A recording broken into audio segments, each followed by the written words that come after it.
நாம் தமிழர் கட்சியின் தலைமை ஒருங்கிணைப்பாளர் சீமான் மீது நீலாங்கரை போலீசார் வழக்கு பதிவு செய்துள்ளனர். சட்டவிரோதமாக சீமான் வீட்டின் முன்பு உருட்டுக்கட்டைகளுடன் கூடிய 150 ஆண்கள் 30 பெண்கள் மீது வழக்கு பதிவு செய்யப்பட்டுள்ளது. கூடுதல் விவரங்களை செய்தியாளர் சுப்பிரமணியன் வழங்க கேட்கலாம். வணக்கம் சுப்பிரமணியன், இந்த தலைமை ஒருங்கிணைப்பாளர் மீது வழக்கு பதிவு குறித்த கூடுதல் விவரங்கள் என்ன? சீமான் உள்ளிட்ட 180 பேர் மீது நீலாங்கரை போலீசார் வழக்கு பதிவு செய்திருக்கிறார்கள்.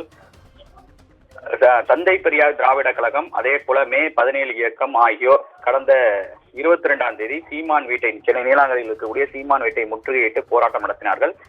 பெரியார் குறித்து அவதூறாக பேசியதாக குற்றச்சாட்டு எழுந்தது. அது மட்டுமல்லாமல் இது தொடர்பாக சீமான் வீட்டை 22ஆம் தேதி 2 அமைப்புகளும் முற்றுகையிட்டு போராட்டம் நடத்தினார்கள். இந்த போராட்டத்தில் ஈடுபட்டவர்களை போலீசார் கைது செய்து பிறகு விடுவித்தனர்.